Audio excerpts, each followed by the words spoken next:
Good morning, and welcome back to Daily Dhamma, a letter to our children. Today is December 6th, and our reading is Ozymandias. My name is Ozymandias, King of Kings. Look on my works, ye mighty, and despair. Nothing beside remains.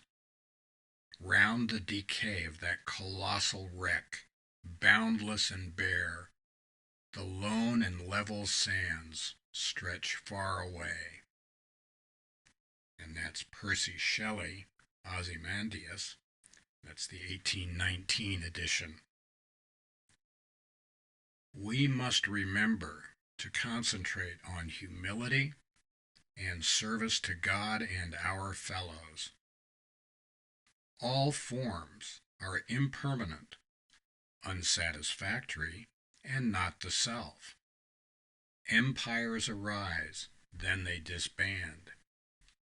They disband, then they arise.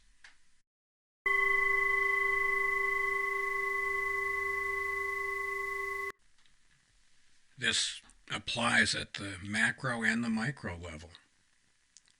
Empires, civilizations, cultures, neighborhoods, families, individual lives arise and disband. Nothing is permanent except for change, and that's something that is very difficult for many of us to get used to, but we need to do that. Let's not be so sure that what we've got going is the alpha and omega, the be-all and end-all for everything, and that everybody else that we bump into deserves to get the message and get it good and hard. The noble ones say not for sure, and this is for very good reason. We need to keep these things in mind.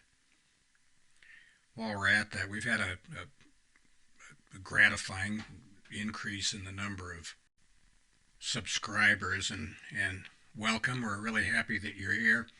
We'd encourage you to take a look at or listen to the preface. It'll tell you what we're trying to do here. We wrote this, Mrs. Dhamma and I, for two reasons only. One was to hand something to our kids, our grandkids, and great-grandkids, who we have yet to see. The great-grandkids, anyway. And the other is for us to have something to read of a morning over coffee with our other three daily readers.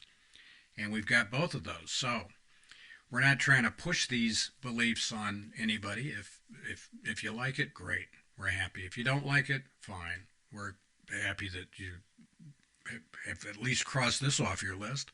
All these forms and institutions and groupings are impermanent, unsatisfactory, and not the self. They're like a lump of molten lead. There's no place that you can touch them without burning yourself badly. So don't cling to any of this stuff.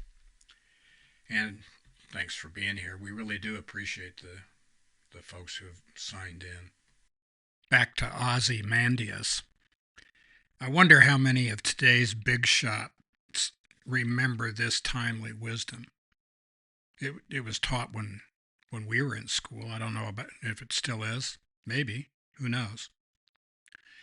But it's worth remembering that the stuff that we think we are so special for knowing, and our group has the magic keys, and everything's just wonderful, and ain't it grand to be us, and we're the ones we've always been waiting for, and all that kind of stuff.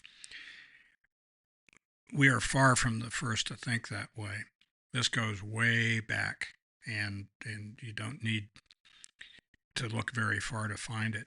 Pride. It turns out the deadly sin of pride is the root of all evil, because it places us above God.